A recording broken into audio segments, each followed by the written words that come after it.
Bonsoir, voici l'analyse technique du CAC 40 pour le 17 mai. Alors, bien évidemment, avant de commencer, il faut bien connaître les produits que l'on utilise pour ne pas se laisser piéger. Alors, on saute tout de suite sur le calendrier économique. Alors aujourd'hui, il a été catastrophique, mais malgré tout, vous avez vu que l'indice se ressaisit. Donc ça ne veut pas baisser. Dès que le short arrête de faire son effet, les gens retirent leur position ou prennent de maigres plus-values en prenant un risque énorme. Et de ce fait, l'indice repart à la hausse. Voilà le mécanisme qui se passe actuellement. C'est exactement le même mécanisme que nous avons eu en août. Alors, au niveau du calendrier économique, demain, il y a une seule statistique importante, ça sera le Michigan Sentiment, ici.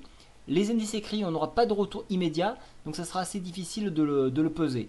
Il y a bien évidemment une statistique japonaise, les commandes principales de biens durables, principales de machinerie, excusez-moi, à 1h50, mais rien de bien exceptionnel. Alors pour ceux qui jouent la parité sur le NSD, ça serait intéressant de regarder cette statistique-là. Je le dis là pour les abonnés. Alors au niveau du graphique, le CAC 40 ici est toujours en forte hausse. Aucun signe de baisse. On voit qu'on s'est appuyé une nouvelle fois sur la MM7. Donc exactement, on est venu chercher l'oblique que je vous avais tracé ici en rouge. Voilà, qu'il fallait shorter pour venir chercher MM7. Voilà, ça c'était un joli point avec une reprise haussière sur MM7 pour aller chercher un plus haut. Donc on est toujours dans une configuration haussière. Cependant, regardez, au niveau de la MACD, nous sommes sur une divergence ici. On a une divergence baissière puisque regardez, les histogrammes baissent alors que le cours monte. Ça c'est une divergence. Attention, nous sommes à la veille d'un changement de tendance. Le stochastique quant à lui reste toujours haussier et en surachat.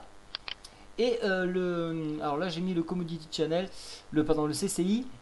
Alors pour changer un petit peu, ça fait longtemps que je n'étais plus revenu dessus. Voilà, on est sur une zone plutôt neutre. Voilà, donc bon, c'est pour changer un petit peu d'indicateur. Donc globalement, on voit un essoufflement à la hausse, mais il est toujours présent. Donc seul un gros mouvement haussier pourrait invalider un mouvement naissant à la baisse. Voilà, je vous souhaite à tous une très bonne soirée. Au revoir.